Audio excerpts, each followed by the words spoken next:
Assalamualaikum warahmatullahi wabarakatuh. Alhamdulillahirabbil alamin, wassalatu wassalamu ala Rasulillahil karim wa ala alihi wa sahbihi wa man wala, amma ba'd. Alhamdulillah, bersyukur kepada Allah Subhanahu wa taala yang masih memberikan kesempatan pada kita semua untuk bisa kembali berjumpa pada pertemuan subuh kali ini.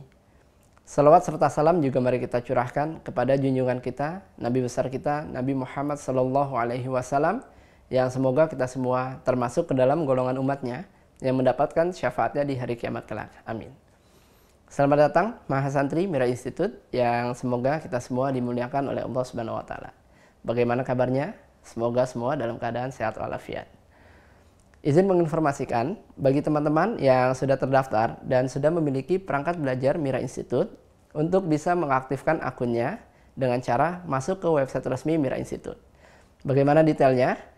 Kami himbau kepada teman-teman sekalian untuk bisa mengikuti sesi kajian ini sampai dengan akhir kegiatan. Ya, insya Allah di akhir kegiatan kami akan menyampaikan beberapa informasi seperti mengaktifkan akun dan juga mendaftarkan diri teman-teman sekalian untuk bisa tergabung di program Mira Institute. Sebelum kita masuk ke sesi utama, kami ingin mengingatkan kembali pada teman-teman sekalian untuk senantiasa menjaga adab-adab kita dalam menuntut ilmu.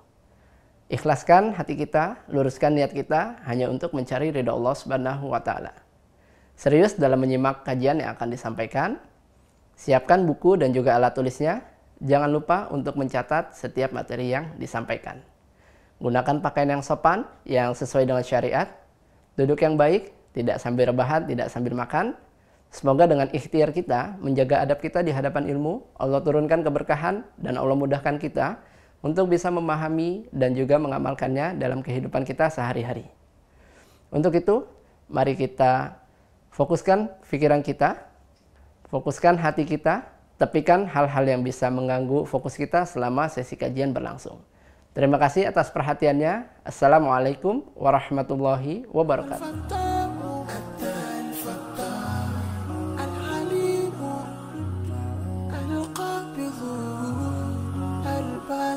الخافض الرافع المعز المذل السميع البصير الحكم العليم اللطيف الخبير الحليم العظيم الغفور الشكور.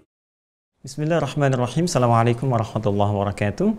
Alhamdulillahi wa kafa wassalatu wassalamu ala rasulillahil mustafa wa ala alihi wa sahbihi wa man wafa wa ba'd.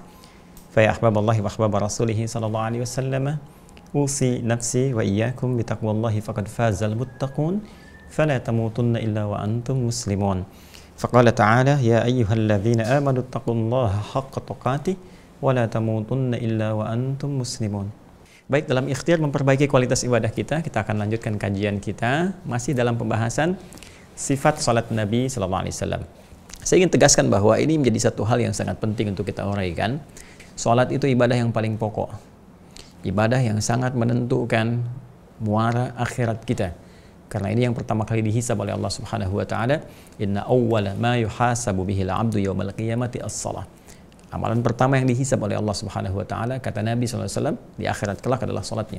Idza salahat salaha sairu amali wa idza fasadat fasada sairu amali.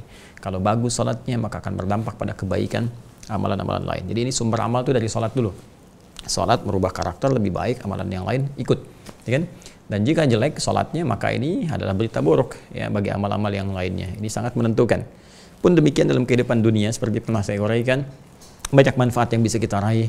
Dari mulai ketenangan, cepatnya pengabulan doa, jembatan kesuksesan, kebahagiaan, dan hal-hal lain ya yang tentunya akan merubah kehidupan kita, bahkan perilaku kita lebih baik daripada sebelum-sebelumnya.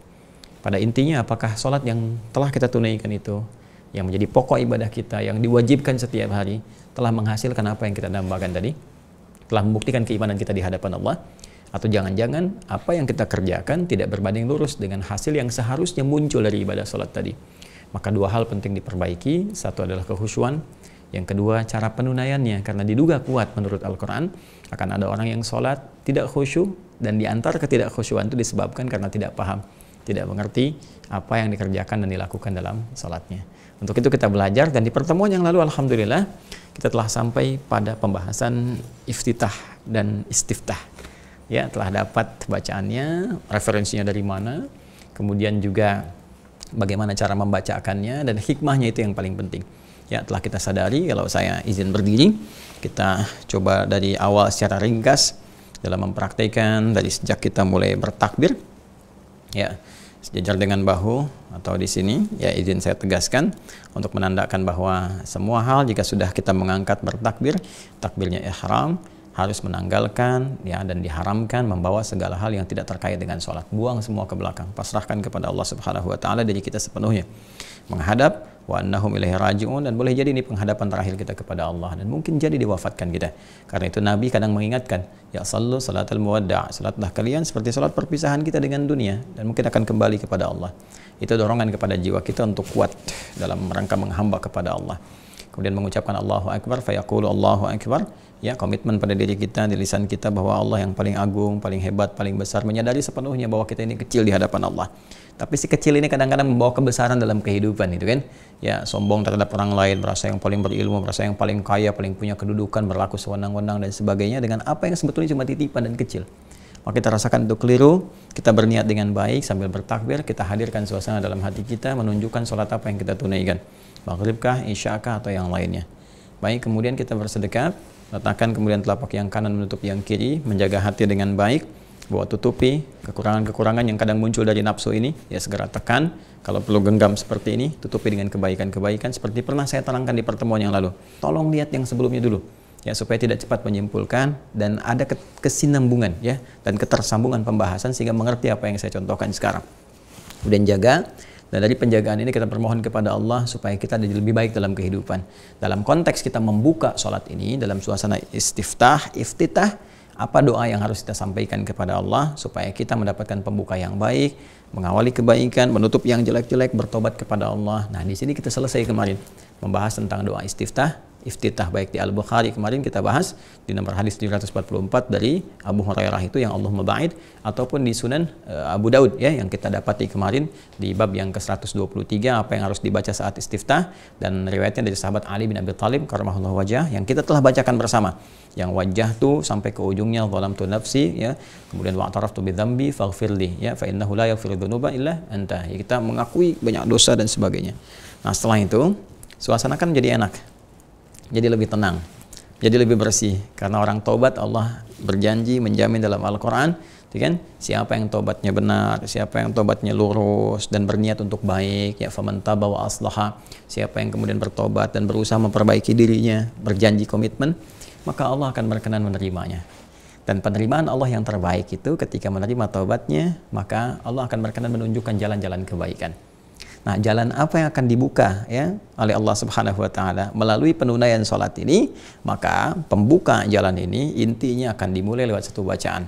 Ya, pembuka sesuatu dari sebuah inti yang menunjukkan kepada inti sesuatu itu disebut dengan Fatihah namanya. Fatihah. Karena itu, setelah kita teman-teman sekalian menunaikan takbir Ratul Ihram, kemudian juga istiftah. Jadi ini saya urutkan ya. Nah, takbiratul ihram, takbiratul ihram, dan di sini juga ada niat nanti ya.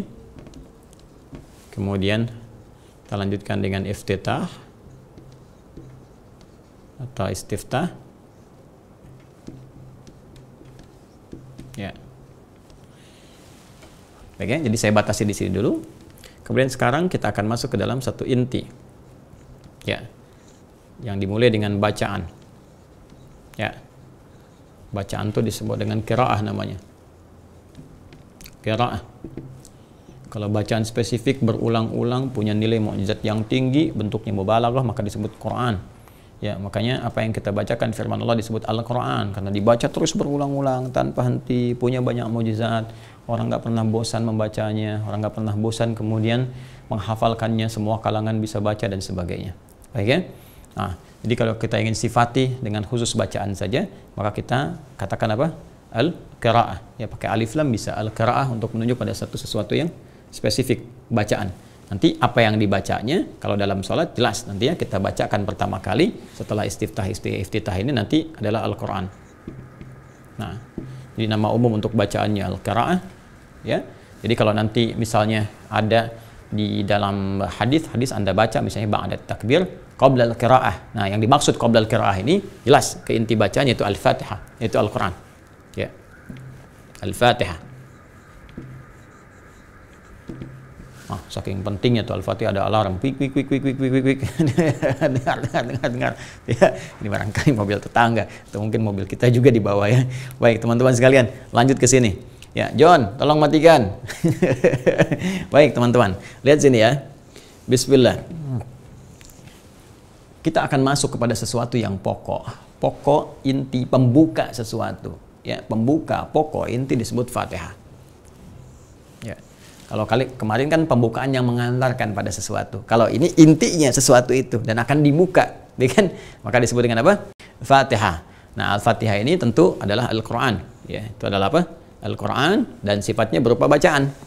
Nah, makanya kalau Anda baca di hadis misalnya, ya kan yang saya sampaikan waktu hadis tentang iftitah ya, yang Allah membahas itu di Al-Bukhari nomor hadis 744 dari Abu Hurairah, kan Nabi sakata hunayyatan, beliau itu diam sejenak dan ditanya oleh sahabat Abu Hurairah radhiyallahu taala anhu. Dia itu redaksi pembukanya kan bainat takbiri wal qiraati, ya, di antara takbir dan bacaan. Bacaan yang dimaksudkan adalah intinya yaitu Al-Qur'an, bentuknya apa? Al-Fatihah. Ke sini. Nah, dan ini menjadi rukun yang sangat penting, teman-teman sekalian. Oh, ini rukun ya. Rukun yang penting dalam sholat. Rukun yang penting dalam sholat. Awas, hati-hati ya. Niat, takbir. Nah, ini Al-Fatihah untuk bacaan pertama yang menjadi rukun di dalam sholat, teman-teman sekalian. Ini dia. Jadi saking pentingnya rukun ini, bahkan nanti ada hadis yang sangat spesifik yang menjelaskan satu, posisi kewajibannya, ya. Kemudian yang kedua, teman-teman sekalian, adalah keistimewaannya, fadilahnya, ya, keutamaannya, keutamaan Al-Fatihah ini, keutamaan. Jadi nanti ada posisi yang menegaskan kewajibannya, kalau kita nggak baca jadi bermasalah gitu kan. Kemudian nanti ada keutamaannya. Nah, terkait dengan ini semua, kita akan keluarkan satu hadis di dalam Sahih Muslim. Jadi teman-teman yang punya kitabnya, tolong dicek kembali ya, kalau ada yang kurang tepat atau saya tidak tepat menyebutkan nanti tolong dikoreksi oleh teman-teman sekalian. Ya, jadi nanti di hadis Muslim ini hadisnya nanti terdapat di riwayat Sahih Muslim, Imam Muslim, kitab Sahih Muslim. Nah, Kitabus Shalah. Ya, seperti Al-Imam Al-Bukhari karena ini muridnya. Kitabus Shalah. Babnya bab wujub qiraatil Fatihah. Qiraatil Fatihah inda kulli rak'atin. Inda kulli rak'atin. Kan? Wujub qiraatil Fatihah inda kulli rak'atin. Ini pembukanya. Ya. Jelas ya? Jadi di Kitabus Shalah, hadisnya hadis Muslim, riwayat Muslim, kemudian babnya wujub qiraatul Fatihah inda kulli rak'atin. Wajibnya membaca Al-Fatihah di setiap rakaat. Dan nanti terusannya ya, ketika kita tak mampu membacanya, nanti ada terusan adalah membaca bacaan lain yang dibenarkan sesuai petunjuk ya, tatkala kita tidak mampu membacanya dengan baik atau belum hafal ke sini. Itu nanti pembahasan berbeda. Ya, jadi ini pokoknya. Nomor hadisnya kalau kitabnya serupa dengan yang saya miliki itu nomor hadis 395 ya, juga 598. Biasanya ini yang paling populer yang disebutkan. Kalau misalnya ada perbedaan, mungkin Anda ikhtisar atau cetakan berbeda, cari yang rawinya. Ini saja sudah cukup sebetulnya. Tapi kalau kita masuk ke rawinya, sahabat Abu Hurairah radhiyallahu taala anhu. Nah, Imam Muslim dengan Abu Hurairah kan gak ketemu nih.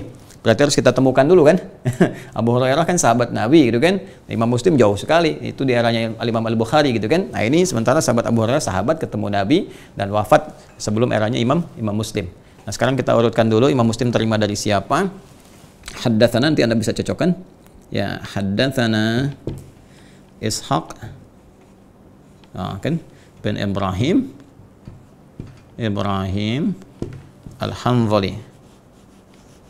Ya. Haddatsana Ishaq bin Ibrahim Al-Hanzali. Kemudian akhbarana Sufyan ibnu Uyainah ya anil Ala an abihi an Abi Hurairah. Nah, ketemu di sini. An Abi Hurairah radhiyallahu taala anhu. Nah, anin Nabi sallallahu alaihi wasallam. Ya kan? Nah, jadi ini teman-teman, ini sanadnya. Ya, urutan informasi transmisinya yang tersambung langsung kepada sahabat Abu Hurairah, karena ini hadisnya nanti akan diriwayatkan oleh sahabat Abu Hurairah, rawinya ini ya Abdurrahman bin Sakhar. Beliau nanti akan menerima dari Nabi sallallahu alaihi wasallam. Karena Imam Muslim nggak berjumpa dengan sahabat Abu Hurairah, mesti ketemu nih jalurnya dari mana, ketemu dari sini. Maka kita Imam Muslim nih qala telah menyampaikan kepada kami siapa? Ishaq nih yang pertama, Ishaq dari Ibn Ibrahim, Ishaq bin Ibrahim gitu kan, Al-Hanzali. Kan Ishaq bin Ibrahim Al-Hanzali ini menerima dari siapa? Sufyan bin Uyainah. Sufyan bin Uyainah menerima dari siapa? Dari Ala dari bapaknya dari Abu Hurairah. Jadi jalur ini yang menyampaikan Imam Muslim kepada sahabat Abu Hurairah radhiyallahu taala anhu. Qala, ya beliau menyampaikan, teman-teman sekalian, awas, hati-hati ya. Di sini ada sesuatu yang penting, ada dua bagian dari kalimat Abu Hurairah ketika menyampaikan hadis dari Nabi sallallahu alaihi wasallam. Qala Rasulullah sallallahu alaihi wasallam, man shalla salatan, saya bacakan di sini ya, dan saya tuliskan man shalla salatan walam yaqra fiha bi ummil kitabi bi ummil qur'ani ya fahiya khidajun ya fahiya khidajun talatan, 3 kali ya ay ghairu tamamin sampai sini dulu. Satu, terkait dengan kewajibannya ya, jadi kan tadi kita bahas 2 kan, satu kewajibannya Fatihah, ini masih ada alhamdulillah. Kedua, keutamaannya ya, terkait kewajibannya teman-teman sekalian, redaksi hadis yang pertama dari sahabat Abu Hurairah radhiyallahu taala anhu menyampaikan dari Nabi sallallahu alaihi wasallam, Nabi mengatakan man shalla salatan. Ya, tadi saya uraikan, kalau Anda siang lihat di Madrasah Imam Al-Bukhari, saya terangkan tentang man. Ismun mausulun yadullu 'alal fardiyatil 'ammiyah. Kan? Isim mausul konjungsi kata sambung yang menunjuk kepada objek atau bahkan subjek, kan sifatnya personal tapi bentuknya luas. Artinya kalau ada man, itu yang diajak bicara saya, ya, kita, Anda, teman-teman. Jadi Nabi langsung mengkhitab kita, mengajak bicara kita. Kata Nabi, "Hei kamu, Adi Hidayat, hei kamu fulan, hei kamu fulana," itu kan? Baik, jadi man shalla salatan, hei engkau, hei siapapun ya yang menunaikan salat, satu salat, ya salat apapun ini, salat apapun, terutama yang pokok, yang fardu, ya 24, 4, 3, 4, ya subuh 2, 4 zuhur, 4 asar, 3 maghrib, 4 isya, ya siapapun yang menunaikan satu salat, kemudian walam yaqra fiha, dan dia tidak membaca di dalam salat itu, ya bi ummil qur'ani, dengan ummul Qur'an, Al-Fatihah, ya nama Al-Fatihah nanti banyak teman-teman sekalian, ya. Ada yang menghitung sampai belasan bahkan, ya. Nanti Al-Fatihah disebut Ummul Quran, disebut juga nanti Asy-Syafiyah, Al-Kafiyah, Ummul Kitab, gitu kan? Jadi banyak sekali namanya. Sesuai dengan keistimewaannya. Biasanya satu surah kalau punya banyak fadilah, jamaknya fadail, punya banyak keutamaan, maka keutamaan itu pun dijadikan sebagai bagian dari namanya. Ya, Al-Fatihah ini banyak sekali, ya banyak. Dia satu surah yang dengan izin Allah bisa menyembuhkan, maka disebut dengan Asy-Syafiyah. Kisahnya banyak tentang kepala suku yang tersengat kalajengking itu, yang pernah saya sampaikan di awal kajian Al-Quran di Aqsa, ya kan? Kemudian juga dia disebut dengan Al-Kafiyah karena isinya merangkum intisari dari Al-Quran Al-Karim keseluruhannya. Kemudian dia Ummul Kitab, ya kan? Ummul Quran, yang kembali semua isi Al-Quran itu induknya ke sini, ke Al-Fatihah. Jadi ini teman-teman sekalian. Dan Al-Fatihah dia pembuka. Kenapa disebut Al-Fatihah? Ya, karena li'annaha taftatihul Qur'ana fil mushaf. Dia membuka Al-Qur'an itu ya di dalam mushaf. Jadi dimulai dengan Al-Fatihah. Wassalatu tuftatahu biha, dan dia juga membuka salat. Salat dibuka dengan Al-Fatihah. Karena itu tadi saya katakan pembuka inti, bacaan inti dalam salat, maka dibuka dengan apa? Al-Fatihah. Ini teman-teman sekalian. Nah, orang yang salat terus dia nggak baca pembukaannya, nggak masuk ke inti pembukaan. Kan? Ya, sama aja orang mau masuk ke satu tempat gak lewat intinya, nggak buka pintu, nggak apa, tiba-tiba masuk lewat dari jendela, dari genteng atas, bluk ke bawah kan, nggak akan diterima. Anda datang ke istana presiden, ya langsung dari atap yang nerobos, bluk, ya jangankan sampai ke bawah, Anda baru nyampe atap aja mungkin dari kejar pas pampres. Ya. Nah, namun di sini masuk pembuka kan, lewat pembukaannya, lewat intinya dan sebagainya. Baik teman-teman sekalian, atau Anda misalnya mau udah ketemu dengan presiden atau misalnya ketemu dengan siapalah yang Anda inginkan kan, direktur atau pimpinan Anda dan sebagainya, ya baru ketemu nggak ada pembukaan, nggak ada apa-apa dan sebagainya, langsung mengatakan, ya langsung pada inti, langsung pada ini itu, kan tidak juga, ada pembuka inti. Dia ada dari masuk sebagai pembukaan kan, pembicaraan awal, pembuka kepada inti, langsung inti. Nah, ini pembuka kepada inti sesuatu yang menjadi bagian tak terpisahkan dari sholatnya adalah Ummul Quran, Al-Fatihah. Nih ada orang, kata Nabi SAW, nggak baca Al-Fatihah. Sengaja dia di sini nggak baca, sengaja. Faya khidajun, faya khidajun, faya khidajun. 3 kali disebutkan. Ya maka ya sholatnya itu disifati dengan khidaj, pencuri, dia pencuri gitu kan, pencuri. Teman-teman sekalian di sini pencuri itu kan jadi ngambil sesuatu gitu kan yang menjadikan sesuatu itu nggak sempurna, jadi kan yang menjadikan sesuatu tidak sempurna, makanya ditafsirkan ghairu tamam. Nah, ghairu tamam di sini ini tafsiran ya, ghairu tamam artinya nggak sempurna sholatnya, tidak sempurna sholatnya. Nah, maka di sini ada yang menafsirkan tidak sempurna di sini, ada yang ketat ulama mengatakan dia nggak sah sholatnya. Ya, karena ada hadis lain juga yang memahamkan bahwa la sholata liman lam yaqra bi Fatihatil kitab. La salata, ya tidak sah salatnya, tidak ada salat bagi orang yang ya, kemudian tidak membaca Fatihatul Kitab, ya surah Al-Fatihah dalam salat. Nah, ini ulama sepakat dalam konteks dia menunaikan salat, khususnya pertama ya dalam konteks dia sendirian. Ya. Jadi dia yang disepakati, yang nggak ada perbedaan pendapat di sini. Jadi salat sendirian dia sengaja tinggalkan Al-Fatihah, maka dihukumi tidak sah, dia mesti mengulang salatnya. Ya, karena la salata di sini, la-nya di situ diartikan teman-teman sekalian dengan sifatnya penafian. Ya, walaupun di situ bisa naksi juga karena harakatnya fathah, ya tidak sempurna. Itu la naksi artinya kurang, nggak sempurna. Sama persis ghairu tamam. Dan sesuatu yang tidak sempurna tidak baik, maka diulang. Makanya Khalid bin Rafi Az-Zuraiki ketika dia sholat dan nggak sempurna sholatnya, diminta oleh Nabi untuk mengulang. Ya, maka di sini yang memasukkan kepada aspek kewajiban. Kemudian juga nanti ada dalam konteks berjamaah. Nah, di sini ada perbedaan pendapat, tapi umumnya jumhur di sini menyepakati, termasuk nanti terusan di hadis ini adalah tetap dibaca, nanti tetap dibaca. Ya, walaupun imam baca kita mengikuti dan nanti ada standar cara baca kita, bagaimana cara membacakannya. Ya, berapa ayat paling minimal, kalau imam cepat kita bagaimana, nanti ada detailnya.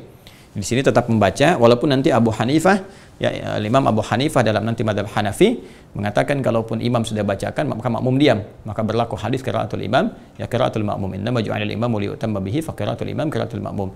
Adapun imam jadikan untuk diikuti, maka bacaan imam itu mewakili bacaan makmum. Maka di Hanafi itu diam, menyimak bacaannya imam, ya. Tapi nanti yang terkuat saya memilih nanti yang di sini jumhur ulama mayoritas tetap membaca dengan cara yang nanti kita akan pelajari teman-teman sekalian. Karena hadis tadi itu terkait juga dengan kondisi ketika imamnya sudah rukuk. Maka apa yang harus kita lakukan? Maka muncul hadis tadi. Ya. Kesini dulu teman-teman. Teruskan dulu hadisnya. Jadi ini yang pertama, ini dalil yang menyatakan kewajiban membaca Al-Fatihah, baik kita sholat sendirian ya ataupun kita menjadi imam dalam berjamaah, yaitu sudah pasti, atau bahkan makmum. Nah, dari mana kemudian tetap ini dibaca? Ya, tetap ini dibaca. Nah, ini kembali kepada terusan hadisnya. Qila li Abi Hurairah, belum selesai hadisnya. Qila li Abi Hurairah, setelah ini disampaikan oleh sahabat Abu Hurairah, Nabi menyampaikan seperti ini, gitu kan? Maka qila li Abi Hurairah, maka disampaikan, dikatakan kepada Abu Hurairah, ya. Bagaimana kalau keadaan kami ini menjadi makmum? Hah? Bagaimana kalau keadaan kami menjadi makmum? Maka apa kata Abu Hurairah? Sami'tu Rasulullah sallallahu alaihi wasallam. Kata beliau, bacakan dia, bacakan dulu dalam dirimu, baca silent, ya. Faqraha fi nafsika, kata Abu Hurairah radhiyallahu taala anhu, yang bermakna bacakan di dalam dirimu, jadi sir, bacakan. Jadi kalau imam bacanya jahar, jangan ikutan jahar. Ya, jadi jangan sampai terjadi misalnya imam baca dalam sholat maghrib, misalnya nanti sholatnya Bismillahirrahmanirrahim, ada di belakang Bismillahirrahmanirrahim, tidak, ya. Apalagi begini, imamnya sir, andanya jahar, itu lebih aneh, Joni. Saya sholat duhur, imamnya sir, anda jahar sendiri. Bismillahirrahmanirrahim, Alhamdulillahirrahmanirrahim. Itu kan kedengaran, jahar itu kedengaran oleh orang lain selain anda. Kalau sir, silent, yang dengar cuman anda. Jadi kalau anda baca sir, kedengaran orang, itu bukan sir, itu jahar namanya, Cepi. Ya, makanya kalau anda sholat sir, silent, ya nggak harus dikencangkan orang juga, ya. Ini kembali ke sini, yuk kembali ke sini teman-teman sekalian. Jadi nanti ketika dikatakan pada sahabat Abu Hurairah, kami ini dalam keadaan jadi makmum, gitu kan? Dalam keadaan jadi apa? Makmum. Bagaimana keadaannya? Kata Abu Hurairah, iqra fi nafsik, Dibaca di dalam dirimu. Inni sami'tu Rasulullah sallallahu alaihi wasallam. Aku pernah mendengar Rasulullah sallallahu alaihi wasallam qala, beliau bersabda. Apa sabdanya? Nah, ini yang akan coba kita tuliskan ya. Qala Allahu azza wa jalla. Qala Allahu azza wa jalla. Baik, yuk kita hapus sebentar ya. Nah, ini teman-teman sekalian. Qala Allahu azza wa jalla. Ini kita tuliskan ya. Bismillah. Qala Allahu azza wa jalla ya. Qala Allahu azza wa jalla. Dia. Ya, ada sahabat Abu Hurairah radhiyallahu taala anhu ya, qal sami'tu Rasulullah sallallahu alaihi wasallam yaqul qala Allahu azza wa jalla. Nah, ini saya ingin garis bawahi dulu teman-teman sekalian. Di sini ini isyarat kepada hadis qudsi. Ya, hadis qudsi itu adalah hadis yang, ingat kalimatnya, maknanya disampaikan langsung oleh Allah Subhanahu wa taala kepada Rasulullah sallallahu alaihi wasallam dan lafadznya diteruskan oleh Nabi sallallahu alaihi wasallam. Ya, beda dengan Al-Qur'an. Kalau Al-Qur'an lafadz dan maknanya langsung dari Allah Subhanahu wa taala. Lafadz dan maknanya langsung dari Allah Subhanahu wa taala. Jadi kalau hadisnya hadis qudsi, jadi diturunkan kepada Nabi sallallahu alaihi wasallam, kan lafadznya disampaikan oleh Nabi sallallahu alaihi wasallam tapi maknanya itu langsung dari Allah Subhanahu wa taala. Ya, disampaikan kepada kita semuanya. Qala Allahu azza wa jalla, kata Nabi sallallahu alaihi wasallam, Allah Subhanahu wa taala menyampaikan kepada kita dalam salah satu hadis qudsinya. Qasamtu shalah baini wa baina 'abdi wa li 'abdi ma sa'al. Garis bawah ya, saya tuliskan ini yang pentingnya. Ya, qasamtu as-salata. Qasamtu shalah. Ini di satu redaksi nisfaini ya, ada saya bulati begini nisfaini. Ya, nisfaini. Ya. Qasamtu shalah nisfaini baini ya, di sini baini wa baina 'abdi wa baina 'abdi wa li 'abdi. Ini poinnya.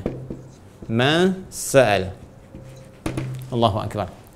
Qasamtu shalah baini wa baina 'abdi. Qasamtu shalah nisfaini baini wa baina 'abdi. Perhatikan baik-baik teman-teman sekalian. Allah langsung ingin menyampaikan dalam salah satu hadis qudsi yang diteruskan oleh Nabi sallallahu alaihi wasallam, ya lafaz dia sampai ke kita. Kata Allah, qasamtu shalata. Saya membagi dalam salat itu. Nah, perhatikan baik-baik ya. Ini yang menunjukkan sekali lagi menekankan kewajiban Al-Fatihah yang disepakati nanti para ulama, ya mayoritas di sini, mayoritas bersepakat kewajiban membaca Al-Fatihah di dalam salat. Karena ada redaksi penekanan yang sangat kuat. Di sini teman-teman sekalian, Al-Fatihah disebutkan dalam hadis qudsi dengan as-salah. Ya, qasamtu salata, qasamtu as-salah. Ya, di sini aku membagi, kata Allah Subhanahu wa taala, itu as-salah yang dimaksud si Al-Fatihah. Dari mana taunya? Nanti terusan hadisnya. Ya, nanti terusan hadisnya. Ketika Al-Fatihah disebut oleh Allah Subhanahu wa taala sebagai salat, inti dari salat, maka dari itu kalau intinya ditinggalkan kan tidak sempurna, dia ghairu tamam, khidaj, ya kan? Dan menunjukkan persoalan serius atas sah tidaknya ya salat yang ditunaikan. Karena itu di sini penekanan pembacaan salat itu lebih diutamakan. Dalam konteks ini bacaan Al-Fatihahnya ya. Qasamtus salata, saya bagi salat itu kan nisfaini kepada dua bagian. Baini wa baina 'abdi, dan ada bagianku, ada bagian hambaku. Jadi nanti di Al-Fatihah itu teman-teman sekalian, saat kita menunaikan salat, kan? Ketika Allah Subhanahu wa taala meminta kita menunaikan salat dan kita memulai salat ya, setelah bertakbir, baca istiftah, kemudian masuk ke Al-Fatihah, disebut oleh Allah ini inti salatnya, pembuka ini inti salat. Qasamtu shalah, aku bagi nih dalam pembuka inti salat ini di Al-Fatihah ini kan nisfaini pada dua bagian. Baini wa baina 'abdi, ada bagian tertentu yang memang khusus untukku, kata Allah. Kan? Wa baina 'abdi, dan ada bagian hambaku. Jadi di Al-Fatihah ini sangat luar biasa. Ada satu informasi yang sangat dahsyat di hadis qudsi yang menunjukkan bahwa ada bagian kita di situ. Sesuatu yang sangat penting. Nanti kita akan lihat. Tapi jangan lupakan ada bagian Allah yang harus kita penuhi. Jadi di sini ada hak dan kewajiban. Ya, ada hak dan kewajiban. Hak dan kewajiban. Jadi ada hak Allah Subhanahu wa taala. Jadi kalau sudah haknya Allah Subhanahu wa taala, berarti kewajiban kita di sini hamba. Ya kan? Ada hak kita. Kalau sudah hak kita berarti kewajiban Allah. Ingat ya? Awas, hati-hati. Makanya tegas Allah menyampaikan di hadis qudsi, wali 'abdi ma sa'al. Ya, dan hak kita, hak hambaku, kata Allah itu, ya hak kita sebagai hamba Allah, wali 'abdi, dan untuk hambaku ma sa'al, hak dia, apapun yang dia minta aku akan kabulkan. Ya. Apapun yang dia minta aku akan kabulkan. Ini dahsyatnya. Jadi di sini teman-teman sekalian, ada hak di sini ya, hak Allah yang harus kita penuhi, yaitu tadi salat yang ditunaikan dengan benar ya. Dalam konteks ini sampai ke bacaan Al-Fatihah. Jadi sampai ke Al-Fatihah saja kalau kita penuhi ya hak Allah, kewajiban kita dengan benar, niatnya benar, takbirnya benar gitu kan, iftitahnya benar sampai ke Al-Fatihahnya benar, maka di situ Allah akan berikan bagian yang paling spesial baru sampai ke bacaan Al-Fatihah saja. Dan itu menjadi hak kita. Dan Allah janjikan di sini dalam hadis qudsi, wali abdi, dan untuk hambaku aku akan penuhi masal. Apa itu? Apapun yang ia minta aku akan berikan. Apapun yang ia minta aku akan berikan. Nah, di sini titik pentingnya teman-teman sekalian, bagi kita untuk benar dalam menunaikan Al-Fatihah. Untuk tidak meninggalkan Al-Fatihah. Karena dalam Al-Fatihah ada sesuatu yang sangat dahsyat. Dan di antara kedahsyatan itu terkait dengan pengabulan doa yang kita mohonkan. Apapun yang diminta Allah berikan. Sepanjang itu adalah kebutuhan hidup kita. Maslahat kita dunia dan akhirat. Baik, teruskan hadisnya. Ya. Nah, sekarang bagaimana cara kita kemudian mengungkapkan hak kita kepada Allah. Dan memenuhi kewajiban kita kepada Allah Subhanahu wa Ta'ala. Perhatikan baik-baik kalimatnya. Idza qala al-'abdu. Nah, ini tafsirannya kenapa di sini as-shalah diartikan dengan Al-Fatihah. Idza qala al-'abdu alhamdulillahi rabbil alamin. Jika seorang hamba sudah mulai membaca alhamdulillahi rabbil alamin. Allahu akbar. Alhamdulillahi rabbil alamin. Nih. Sudah masuk ke Al-Fatihah kan? Baik, jadi kita memulai dengan bacaan kita Al-Fatihah. Nanti di sini kalau masuk ke hukum nanti ya terkait dengan perbedaan-perbedaan pandangan. Ya, di Al-Fatihah disepakati jumlahnya 7 gitu kan. Hanya nanti ulama berbeda pendapat dimulai dari mana. Ada yang memulai dari Bismillahirrahmanirrahim, ada yang memulai dari Alhamdulillahirabbil alamin. Jadi nanti yang memulai dari Bismillahirrahmanirrahim, menghitung Bismillahirrahmanirrahim itu bagian dari Al-Fatihah. Ya, seperti Al-Imam Asy-Syafi'i misalnya kan, yang membacakan jahar, kemudian Imam Ahmad bin Hanbal yang membacakan sir di situ. Ya, sementara Imam Malik, Imam Abu Hanifah itu menghitung dari Alhamdulillahirabbil alamin.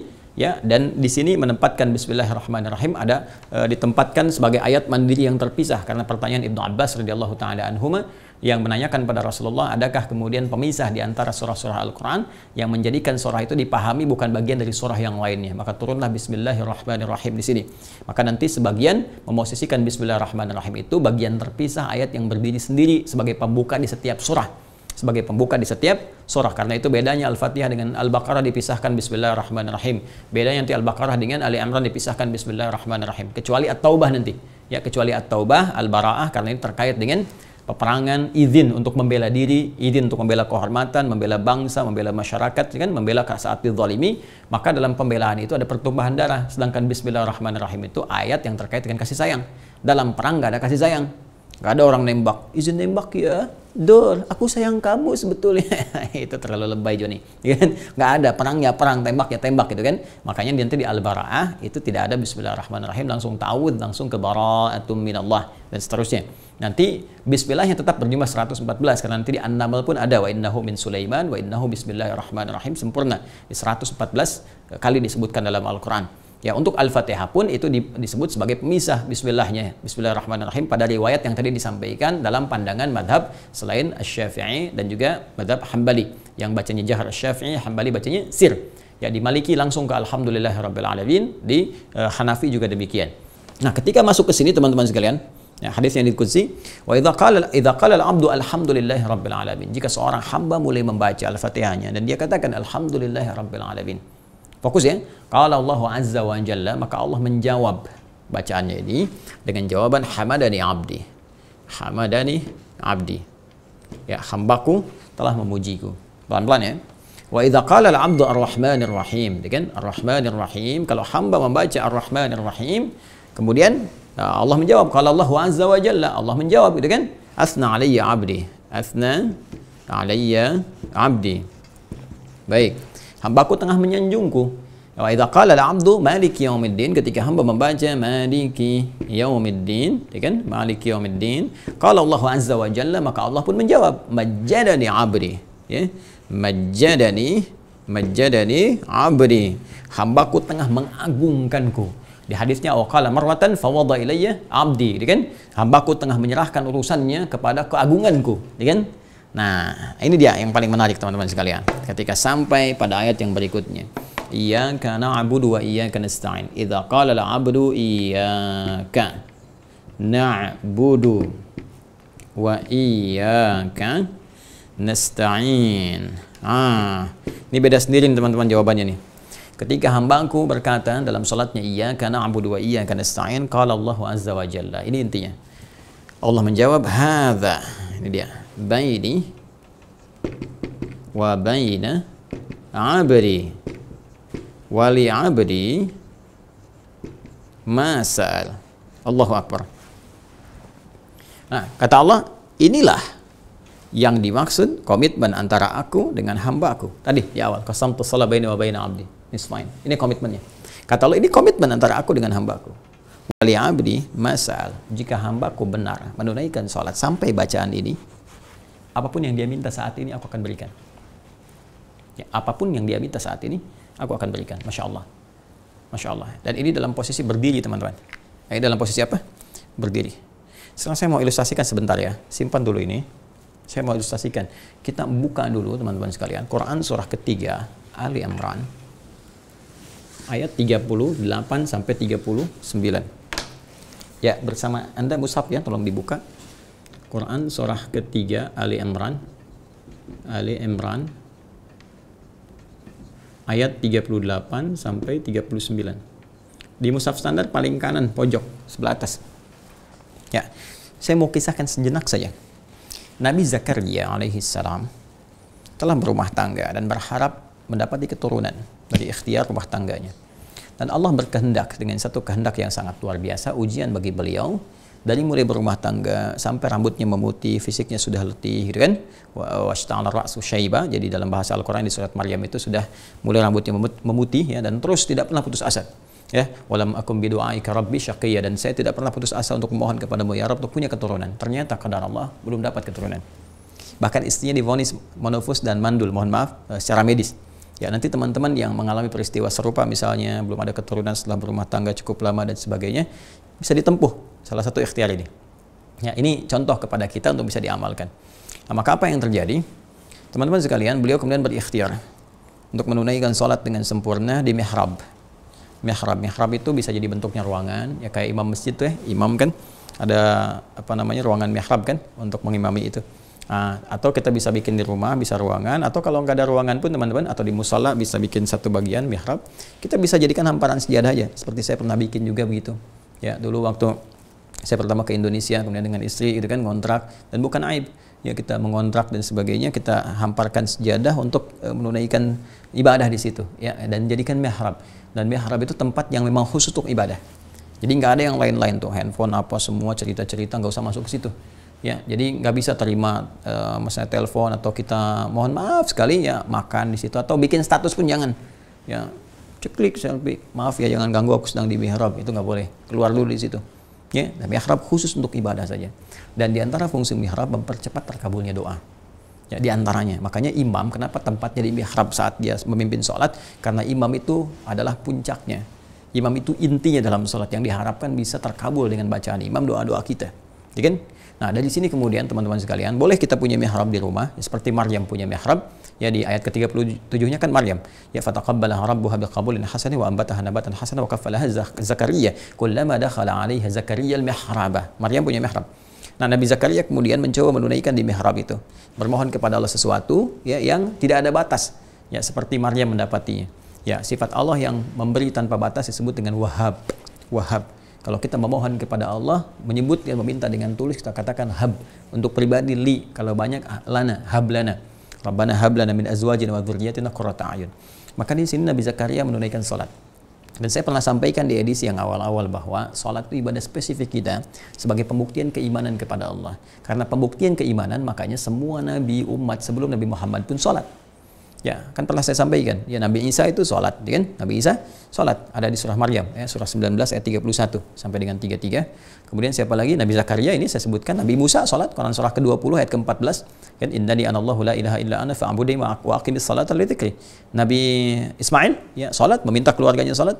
Quran surah 19 Maryam ayat 55, wa kana ya'muru ahlahu bis shalah.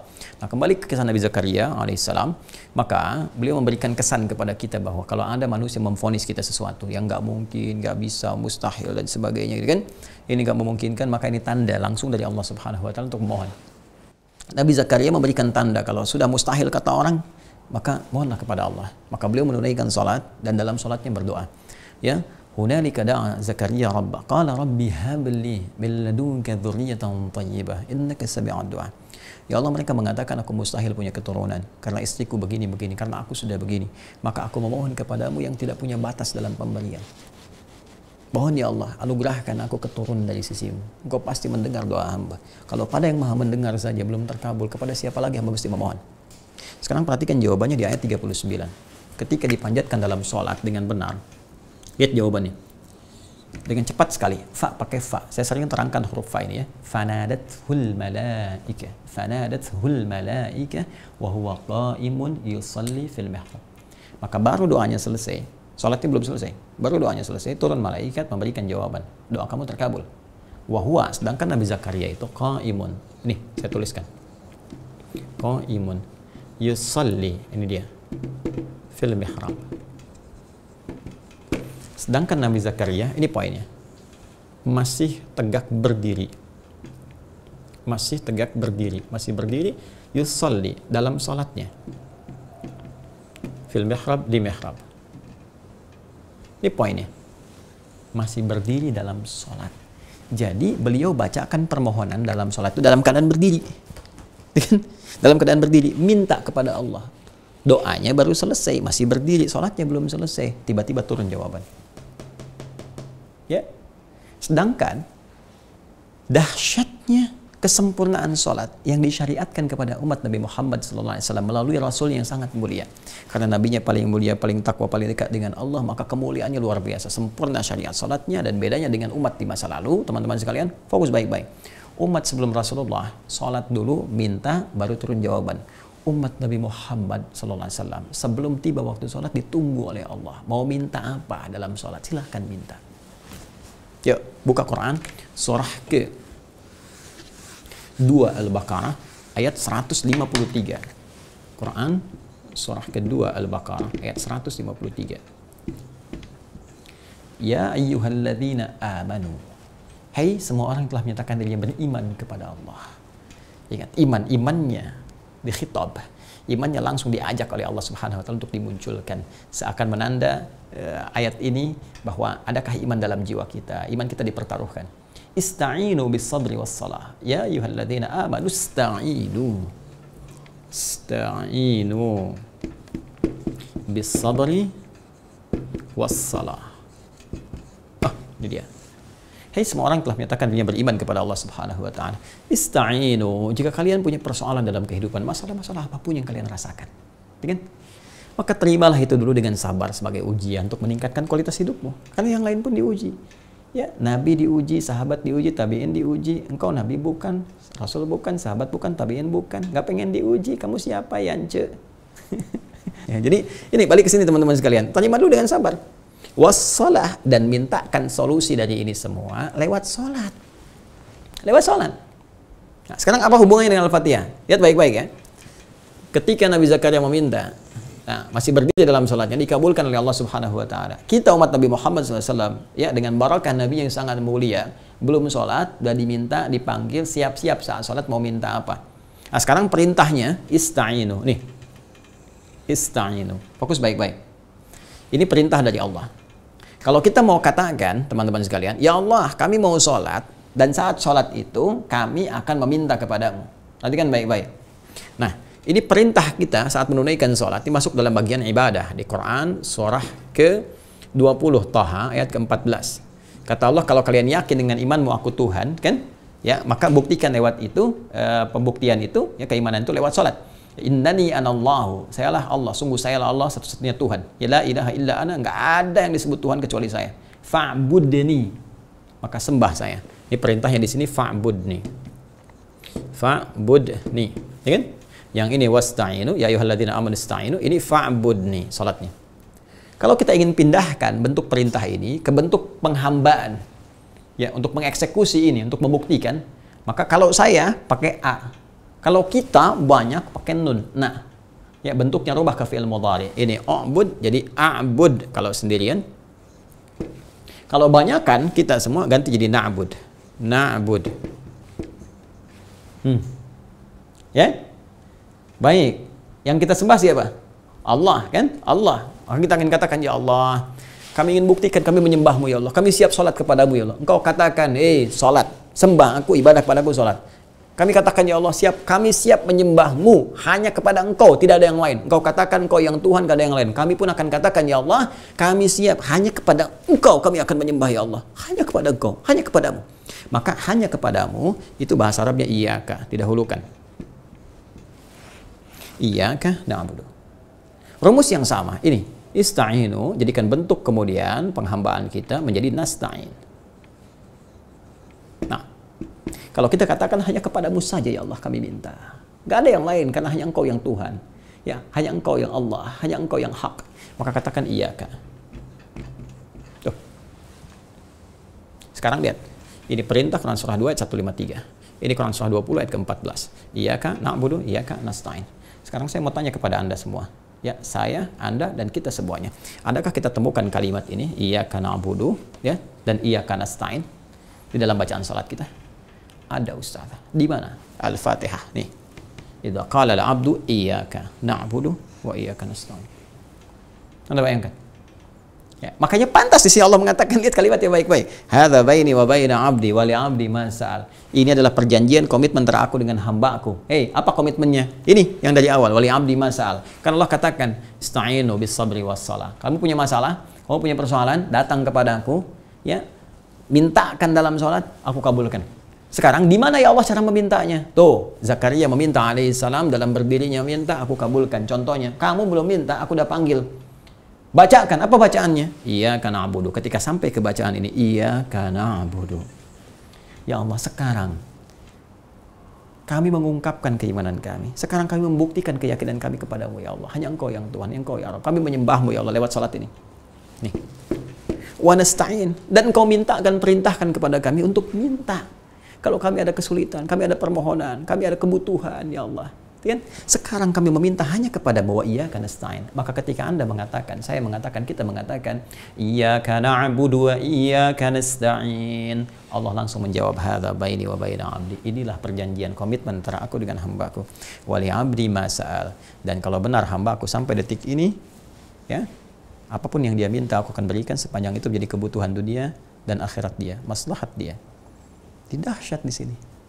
Ternyata rahasia Al-Fatihah itu bisa mempercepat terkabulnya doa baru sampai di sini. Kan? Nah, sekarang timbul pertanyaan. Dua pertanyaannya. Satu. Banyak orang yang telah baca Al-Fatihah setiap hari, bahkan 17 kali dalam sehari. Ya, paling minimal itu paling standar paling minimal 17 kali.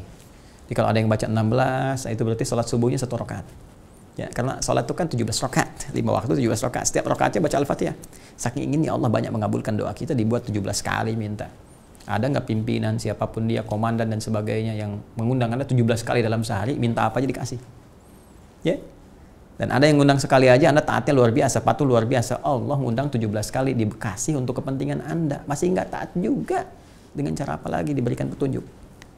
Nah, sekarang ada orang sholat 17 kali baca ini tapi kok nggak dapat gitu kan?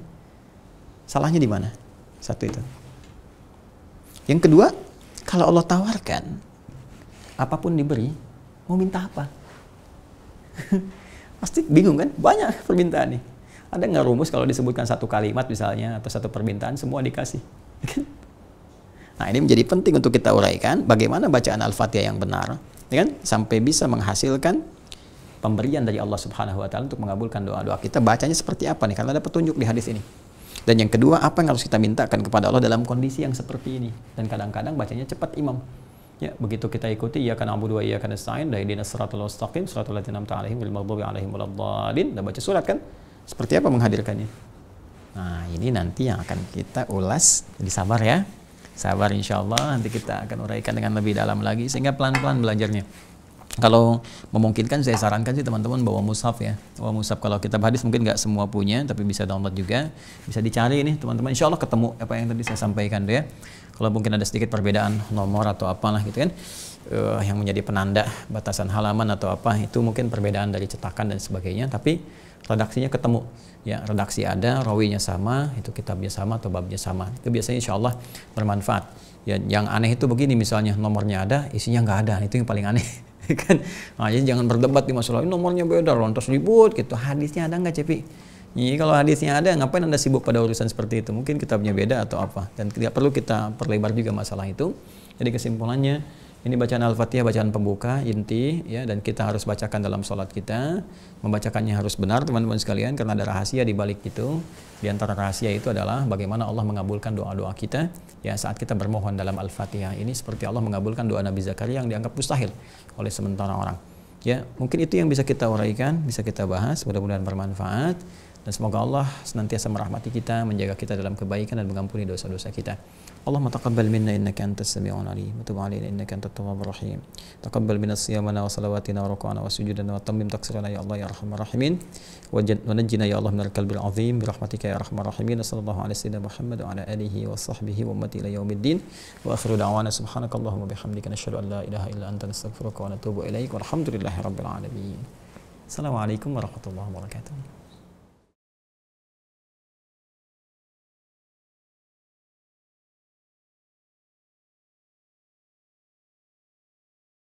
Alhamdulillahirabbil alamin. Jazakumullahu khairan kasiran pada guru kita semua, Ustadz Dr. Adi Hidayat LCMA. Mari kita bermohon kepada Allah Subhanahu wa taala, semoga Allah senantiasa mengampuni dosa dan kesalahan beliau beserta keluarga, memberikan kesehatan dan juga umur yang panjang dalam ketaatan, juga memudahkan segala urusannya, baik urusan dunia maupun urusan akhiratnya. Amin. Dan tidak lupa kita bermohon pada Allah Subhanahu wa taala, semoga ilmu yang disampaikan pada pertemuan subuh ini menjadi ilmu yang bermanfaat untuk kita semua, dan Allah mudahkan kita untuk bisa memahami dan juga mengamalkannya dalam kehidupan kita sehari-hari. Amin. Izin kembali kami mengingatkan pada teman-teman sekalian yang sudah terdaftar dan sudah memiliki perangkat belajar Mira Institute untuk bisa mengaktifkan akunnya dengan cara masuk ke website resmi Mira Institute. Silahkan masuk ke mira.quantumakhir.com. Di halaman utama, silahkan teman-teman bisa tekan tombol login.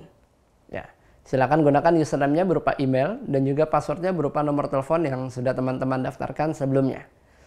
Untuk passwordnya, teman-teman bisa menggunakan dua cara. Yang pertama dengan angka 0 di awalnya, sebagai contoh di 0812 sekian sekian sekian. Jika belum berhasil, teman-teman bisa menggunakan angka 62 di awalnya. Sebagai contoh di 62812 sekian sekian sekian.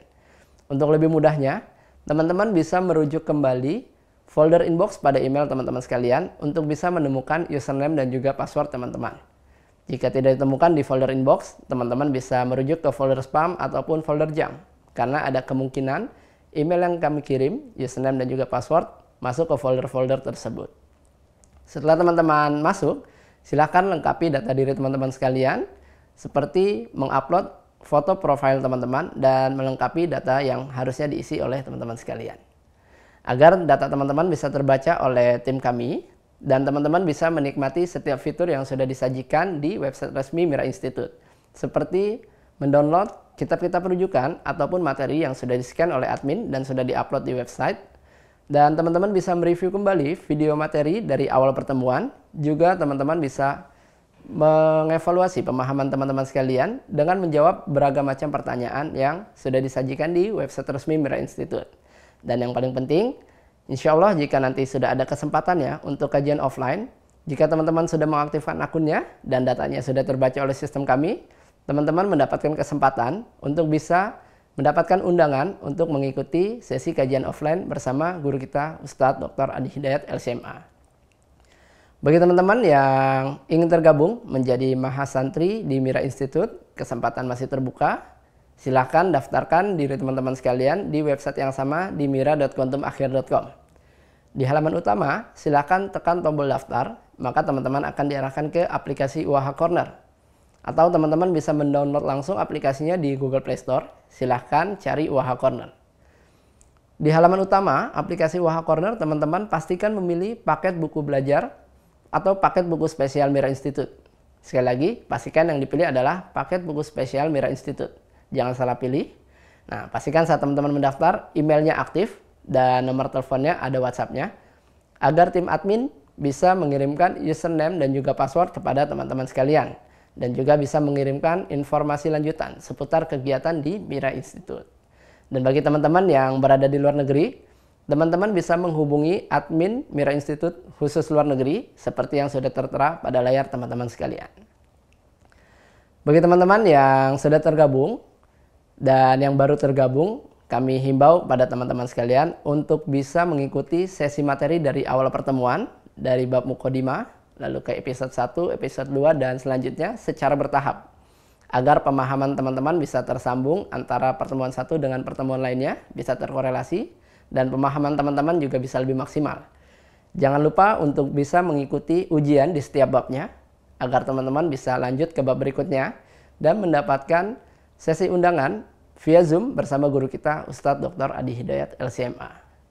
Jangan lupa yang sudah tergabung menjadi mahasantri di Mira Institute untuk bisa join di grup resminya Mira Institute yang ada di Facebook dan juga di Telegram. Silahkan sesuaikan namanya seperti yang sudah tertera pada layar teman-teman sekalian. Dan ya, secara umum bagi teman-teman yang ingin mengambil manfaat dan juga pembelajaran dari pembelajaran Mira Institute, teman-teman bisa mensubscribe YouTube channelnya Mira Institute. Silahkan dicari logonya sesuai dengan yang ada pada bagian kiri atas layar teman-teman sekalian. Ya, pastikan jangan sampai salah. Dan bagi yang ingin mengetahui video-video terbaru dari guru kita, Ustadz Dr. Adi Hidayat LCMA, teman-teman bisa mensubscribe YouTube channelnya Adi Hidayat Official. Jangan lupa untuk tekan tombol loncengnya agar setiap notifikasi terbaru bisa langsung masuk ke perangkat teman-teman sekalian. Dan yang terakhir, bagi teman-teman yang ingin mengambil kesempatan untuk pembangunan pesantren Mira Institute, teman-teman bisa menyalurkan donasinya melalui rekening Bank Syariah Indonesia dengan kode bank 451 dan nomor rekening 11144444142 atas nama Yayasan Mahat Islam Rafia Akhyar, seperti yang sudah tertera pada layar teman-teman sekalian. Baik, ini saja yang bisa kami sampaikan. Saya Fadil, mewakili tim Mira yang bertugas. Jika ada hal yang kurang berkenan, kami mohon maaf. Terima kasih atas perhatiannya. Assalamualaikum warahmatullahi wabarakatuh.